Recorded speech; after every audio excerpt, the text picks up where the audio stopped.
Može? Može. Nikola, prije svega dobrodošao ponovo u Sarajevo reprezentaciju. Sjajna sezona iza tebe. Izborili ste Bundesligu i prema onome što, ajde tako kažem, je logično, ti bi trebao da budeš prva opcija na golu reprezentacije Bosne i Hercegovine u budućnosti. Prvo, kako gledaš na ovu novu sada promjenu i drugo, da li zbog toga osjetiš neki možda i malo veći pritisak zato što sada je, kako bih rekao, mnogo više stvari u tvojim rukama i više zavisi od tebe? Pa, ne znam kako da kažem. Mislim, sigurno da godi i sigurno da mi je drago.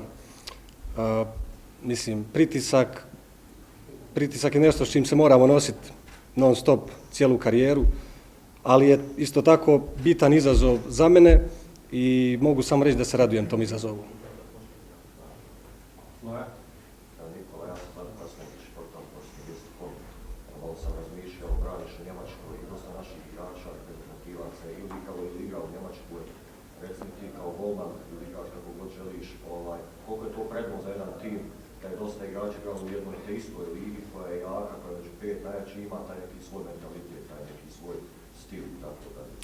Pa dobro, ja mislim da naravno da je liga jako jaka i da je dobra stvar što ima dosta naših koji igraju u Njemačku ligu, kako prvu, tako i drugu ligu.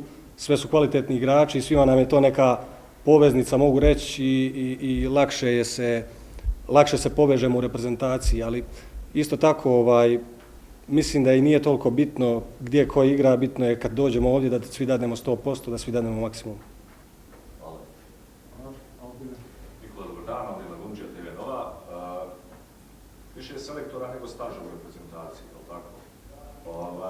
Vjerujem da i vi sa svakim novim selektorom imate neka nova očekivanja. Ja znam da će mi uvijek reći super, nadamo se, očekujemo najbolje. Međutim, sada je selektor Sergej Barbarez. Mi smo svjesni, a nadam se i vi, ko je Sergej Barbarez u Bosni i Hercegovini i šta predstavlja njegovo ime i prezime. Kako gledate na sada situaciju, kakva su vaša očekivanja, kako vam je stat pred Sergeja Barbareza? Pa sigurno da je nešto posebno i sigurno da se osjeti neka posebna atmosfera i evo, kao što smo već pričali, mislim da je neko pozitivno ozračje napokon pred oko reprezentacije i kažem, mislim da treba vremena jer vidimo koliko novih igrača ima, novi stručni stožer, puno je novih ljudi i ja mislim da je najbitnije dati vremena.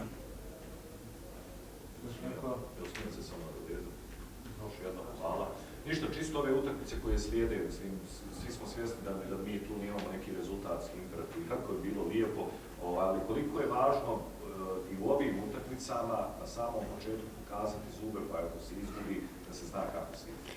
Pa ne, naravno, to je nešto što vjerujem što svi želimo. Utakmice same po sebi su velika motivacija za svakog igrača, ja mislim 2 velike utakmice o kojima možeš samo sanjati koji igrač da igraš. I tako da je to ono što očekujemo od svih nas, da svi pokažemo zajedništvo, da pokažemo da možemo, da pokažemo da nam je stalo i da svi dadnemo 100% kogod da bude igrao. Još neko?